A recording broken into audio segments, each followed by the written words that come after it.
Sehore collector की Burhanpur collector के रूप में पोस्टिंग के दौरान उन्हें राष्ट्रपति द्रौपदी मुर्मू के हाथों नल जल योजना में बेहतर काम के लिए सम्मानित किया गया था। वहीं अब इस काम को वे सीहोर में भी एक टास्क के रूप में ले रहे हैं और इसी योजना और महिलाओं को आत्मनिर्भर बनाने समेत अन्य मुद्दों को लेकर कलेक्टर प्रवीण सिंह से खास बातचीत की हमारे संवाददाता कमल पांचाल ने।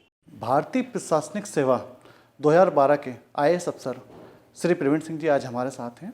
जल जीवन मिशन पर बुरहानपुर में बतौर कलेक्टर रहते हुए बेहतर काम किया है। कलेक्टर प्रवीण सिंह जब सुर्खियों में आए थे, जब जल जीवन मिशन को लेकर केंद्र की सरकार की योजना को लेकर बुरहानपुर जिला हर घर जिला प्रमाणित घोषित हुआ था, तो दिल्ली में एक कार्यक्रम में राष्ट्रपति द्रौपदी मुर्मू ने सम्मानित किया था। इसके बाद एक माह पहले कलेक्टर प्रवीण सिंह को सीहोर जिले की कमान सौंपी गई है। सीहोर के जिले के कलेक्टर के रूप में आज व्यवस्था संभाल रहे हैं प्रशासनिक सेवा। हमारे साथ हैं, तमाम चर्चाओं के लिए कलेक्टर साहब से बात करते हैं। सर, बुरहानपुर में जल जीवन मिशन को लेकर बहुत बेहतर काम किया है। राष्ट्रपति द्रौपदी मुर्मू ने सम्मानित भी किया आपको। सीहोर जिले में किस तरीके से बल्लेबाजी होगी? देखिए, सीहोर ज़िले में भी जल जीवन मिशन का काम जो है प्राथमिकता पर रहेगा। जल जीवन मिशन का काम है, ऐसा काम है कि जिसमें बहुत ही सेटिस्फेक्शन फील होता है, क्योंकि इतने समय बाद भी अभी भी गांव में जो है स्वच्छ पेयजल की समस्या है और लोगों को पेयजल के लिए कहीं ना कहीं ट्रेवल करना पड़ता है, जाना पड़ता है, एक समय की वेस्टेज होती है, बच्चों की पढ़ाई भी डिस्टर्ब होती है, स्पेशली बच्चियों को बहुत इसमें सफ़र करना पड़ता है। तो माताओं और बहनों का समय बचे, वो अपने काम का सदुपयोग कर पाए, बच्चियाँ पढ़ाई कर पाए, इसलिए ज़रूरी है कि उनके घर के आगे ही उनको जो है स्वच्छ पेयजल मिले। तो जल जीवन मिशन का काम बहुत ही चैलेंजिंग है, लेकिन बहुत ही सेटिस्फाइंग है। तो मेरी पूरी कोशिश रहेगी कि यहाँ पर भी हम जल जीवन मिशन के कामों को मार्च नहीं तो अप्रैल के महीने तक कामों को पूरा हम लोग कर लें और लोगों को पेयजल की शुरुआत हम लोग करा पाएँ। इस बार ग्रीष्म ऋतु जो रहेगी उसमें हम लोग कोशिश करेंगे कि अधिकांश घरों में जो है पेयजल हमारा पहुंच जाए और लोगों को जो है गर्मी के दिनों में पीने के पानी के लिए परेशान ना होना पड़े। अभी जो हमारे कॉन्ट्रैक्टर्स काम नहीं कर रहे थे, मैंने उन पर कार्रवाई करी है। मैंने 3 फर्मों का टेंडर निरस्त किया है और नया टेंडर लगा दिया है और बाकी जो सभी ठेकेदार हैं उन्होंने अपना काम भी चालू कर दिया है। युद्ध स्तर पर वो लोग काम शुरू कर रहे हैं। कुछ जो हमारा काम होता है वो स्पेशलाइज होता है, जिसमें बाहर के मजदूरों की आवश्यकता पड़ती है। जैसे टंकी बनाने का काम जो है उसके लिए विशेष मजदूर और मिस्त्री की आवश्यकता होती है। तो संबंधित ठेकेदारों को मैंने कहा है कि प्रदेश में या प्रदेश के बाहर जहाँ पर भी ऐसे कारीगर मजदूर हैं उनको आप लेके आइए, उनको आप अच्छा ऑफर दीजिए, अच्छी सैलरी दीजिए, ताकि हमारे ज़िले का काम जो है फास्ट हो। और जितना पाइपलाइन बिछानी है, जितना मटेरियल प्रोक्योर होना है, वो सारा प्रोक्योरमेंट के लिए ठेकेदारों को निर्देश दिए हैं। 2 बैठकें मैं कर चुका हूं। जल जीवन मिशन को लेकर कामों में तेज़ी आई है और निश्चित रूप से उसका परिणाम देखने को मिलेगा। सीहोर की बात करें तो आष्टा में, यदि आष्टा ब्लॉक है सीहोर का, तो वहाँ की स्थिति जो ग्राउंड से निकल के आ रही है, काफ़ी अधूरा काम पड़ा। 2019 से योजनाएं शुरू हुई है, अभी की स्थिति में काफ़ी अधूरा काम है। हर घर नल पहुँचना ही था, जल आया नहीं है, नल भी अधूरा पड़ा हुआ है, सड़कें खुद ही पड़ी हुई है। तो क्या माना जाए, जिस प्रकार आपने कहा है कि मार्च तक कंप्लीट हो सकता है, तो माना जाए कि मार्च तक लक्ष्य पूर्ति कंप्लीट? निश्चित रूप से सभी ठेकेदारों को यही हमने दिशा निर्देश दिए हैं कि आपको मार्च तक ये काम पूरा करना है और मार्च तक हम लोगों को जो है पानी पीने की सुविधा है वो भी शुरू कर देंगे। चूँकि टंकी का काम ऐसा होता है, टंकी जो है उसको बनने में 6 महीने लगते हैं और यदि मैं टंकी के काम में अभी प्रेशर दूंगा तो निश्चित रूप से उसकी क्वालिटी जो है कॉम्प्रोमाइज़ होगी। तो जो टंकियाँ अभी दिसंबर के महीने बनना चालू होगी वो टंकियाँ जून के महीने तक ख़त्म हो पाएगी, लेकिन लोगों को पानी के स्रोत से कनेक्ट करके और उनके घर तक पानी पहुंचाने का काम हम लोग जो है 31 मार्च तक पूरा कर देंगे।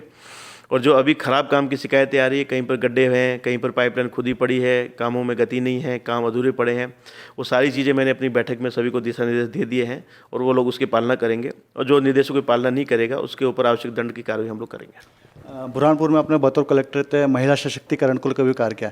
जिले में महिलाओं को आत्मनिर्भर बनाने के लिए कोई विशेष प्लान? देखिए, 2 चीज़ों में हम लोग काम करेंगे। एक तो जल जीवन की हमारी जो स्कीम है वो भी अपने आप में काफ़ी कारगर इसमें साबित हो सकती है। जल जीवन मिशन में हम लोग कोशिश करेंगे कि इन योजनाओं के संचालन और संधारण की जिम्मेदारी और टैक्स वसूली की जिम्मेदारी जो है महिला स्वयं सहायता समूह को दे, क्योंकि इसमें काफ़ी सारा टैक्स जो है पैसा इकट्ठा होता है और वो राशि जो है महिलाओं को मिलेगी तो निश्चित रूप से जो है उनका आजीविका का स्तर बढ़ेगा। दूसरा जो हमारा आजीविका मिशन है उसके माध्यम से भी हम बहुत सारी गतिविधियां करेंगे, जिसमें उनको मार्केट लिंकेज कराना, बैंक लिंकेज कराना और जहाँ जहाँ हमारे प्रमुख मंदिर है वहाँ महिला स्व सहायता समूह के स्टॉल लगे, उनको दुकानें मिले। हमारे रेलवे स्टेशन पे जो है 1 डिस्ट्रिक्ट 1 प्रोडक्ट की तर्ज पर जो है 1 स्टेशन 1 प्रोडक्ट भारत सरकार की स्कीम है, वहाँ पर हमारे एसएचजी के स्टॉल लगे। सलकनपुर माता मंदिर में एसएचजी का स्टॉल लगे और जहाँ जहाँ एसएचजी जो गतिविधियाँ कर सकती है उस पर हम लोग पूरा काम करेंगे। बैंक सखी का जो मॉडल है, बैंकों के साथ में जो हमारी पढ़ी लिखी 10वीं 12वीं पास बच्चियाँ हैं या महिलाएँ हैं, उनको हम लोग इस दिशा में जोड़ेंगे और कोशिश करेंगे हमारे सारे जो समूह हैं उनकी प्रत्येक महिला सदस्य को हम लोग जो है लखपति बनाने की ओर लेके जाएं कि साल भर में जो 1 लाख रुपए का वो लोग टर्नओवर करें, उनकी आय उसमें बढ़े। प्रदेश के मुख्यमंत्री शिवराज सिंह चौहान जी का गृह जिला है, बुधनी विधानसभा विधायक भी हैं, अब आप कलेक्टर हैं, कितनी चुनौती लगती है यहाँ काम करना?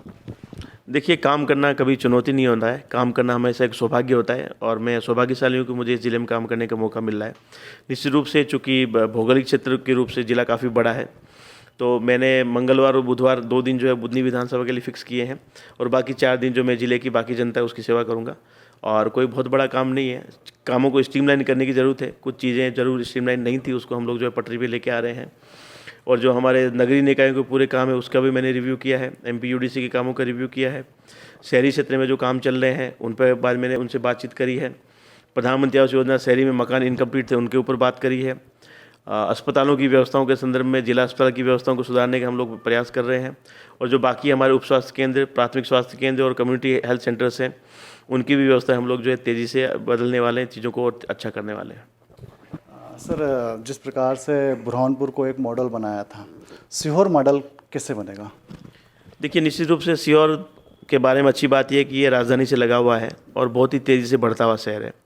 तो हम लोग कोशिश करेंगे सीहोर में टूरिज़्म की दृष्टि से, सीहोर का जो हमारी वन संपदा है उसमें इको टूरिज़्म की दृष्टि से और जो सीहोर के जो हमारा जो पर्यटन के स्थल हैं उन सबको हम लोग जो है कोशिश करेंगे कि राष्ट्रीय स्तर पर लेके जाएं। जैसे उदाहरण के लिए जो हमारा सलकनपुर माता मंदिर है उसमें महाकाल लोक की तर्ज पर जो है देवी लोक धाम वो बनने जा रहा है। वहाँ पर 64 योगिनी के मंदिर, नवदुर्गा के मंदिर और बहुत ही बड़ा वो एक दर्शनीय स्थल बनने जा रहा है। तो हमारी कोशिश रहेगी कि इस तरह धीरे धीरे सारे पर्यटक स्थल का हम लोग विकास करें। जो हमारा यहाँ पर गणेश जी का मंदिर है उस पर भी हम लोग कोशिश कर रहे हैं कि उसको जो है कैसे करके MP टूरिज्म के माध्यम से उसमें हम लोग फंड लेके उसको रिनोवेट करें, उसको अच्छा करें, टूरिज्म का स्थल बने। जहाँ जहाँ लोगों की आस्था के केंद्र है उन सारे केंद्रों का हम लोग उन्नयन करेंगे और वहाँ शासन के पैसों से और जन भागीदारी के मॉडल से उसको चिन्हांकित करेंगे और वहाँ अच्छा काम करेंगे। इसके अलावा शिक्षा के क्षेत्र में हम लोग जो है सीहोर मॉडल को आदर्श बनाने वाले हैं। अभी आपने देखा होगा कि सीहोर के सभी स्कूलों में जो है टीचर्स ने जन भागीदारी के माध्यम से अपनी अपनी एक डिजिटल क्लास की स्थापना करी है। और जो हमारा रिजल्ट सीहोर का पिछले 2 साल में अच्छा रहा, लेकिन मैं उसको अच्छा नहीं मानता हूँ क्योंकि वो कोरोना का रिजल्ट था। उसमें सभी बच्चे जो है जनरली पास हो गए थे। 1 साल एग्ज़ाम हुई थी उसमें बच्चे जो है कम सिलेबस के साथ में पास हो गए थे। इस बार का एग्ज़ाम बहुत चैलेंजिंग रहेगा, तो हम सीहोर के सभी स्कूलों में जहाँ 10वीं 12वीं है वहाँ एक्स्ट्रा क्लासेस लगाने वाले हैं ताकि बच्चों को इसमें फ़ायदा मिले। 10वीं 12वीं के रिजल्ट जो है 10 से 15% की वृद्धि हम लोग करें, ये हम लोगों की प्लानिंग है। साथ ही साथ जो हमारे सरकार की योजना है कि 1 लाख नौकरियां सरकार देने वाली है, जिसमें पटवारी, कांस्टेबल, वन रक्षक तमाम भर्तियां निकल रही है।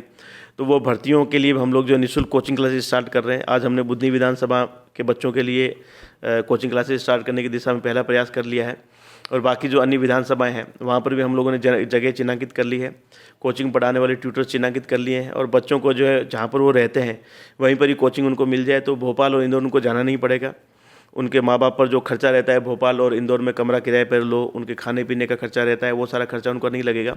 तो भोपाल और इंदौर जैसे विशेषज्ञ इंस्टीट्यूट से हम लोगों ने बातचीत करी है कि वो सारी सुविधाएं यहाँ बच्चों को मिल जाएगी। उनके मॉक टेस्ट होंगे, एग्जाम्स होंगे, उनको तैयारी कराएंगे। कोशिश करेंगे सीहोर जिले से अधिक बच्चे जो है प्रतियोगी परीक्षा में सफल हो।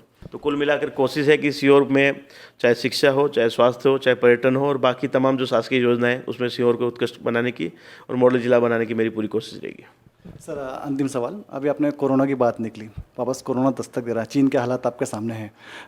कोरोना को लेकर क्या तैयारियां हैं? क्या राज्य गवर्नमेंट या फिर केंद्र सरकार से भी कोई निर्देश आए हैं? किस तरह की तैयारियां हैं अपनी? देखिए, पिछले 2 साल में अगर आप कोविड को लेकर टच में रहे होगा तो आपने देखा होगा कोविड में जो है बुरहानपुर मॉडल की हमेशा बात हुई है और बुरहानपुर के कोविड मैनेजमेंट का एग्जाम्पल माननीय मुख्यमंत्री जी ने कई दफ़े दिया है और राज्य सरकार की टीम भी देखने आई थी कि कैसे कोविड का मैनेजमेंट किया जाता है और बुरहानपुर मॉडल उस समय हमेशा चर्चा में रहा था।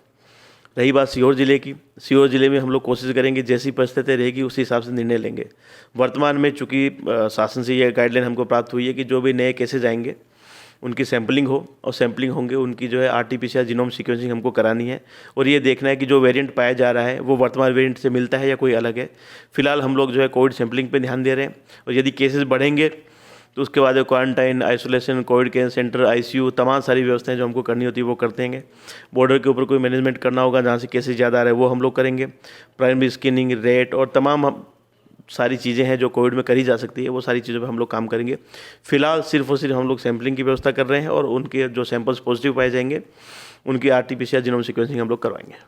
चलिए, बहुत बहुत MP न्यूज़ ये थे MP न्यूज़ पे कलेक्टर प्रवीण सिंह जी, जिन्होंने ये सीधे सीधे कहा कि नल जल योजना जो अभी तक 3 वर्षों से 2019 से लेकर अभी तक अधूरी पड़ी है, वो मार्च तक कंप्लीट होगी। 31 मार्च तक का टाइमलाइन दिया है कलेक्टर साहब ने कि 31 मार्च तक कंप्लीट होगी।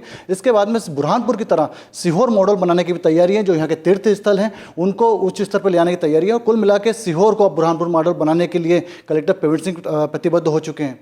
सीहोर से MP न्यूज़ के लिए वीडियो जर्नलिस्ट कुलदीप विश्वकर्मा के साथ कमल पांचाल।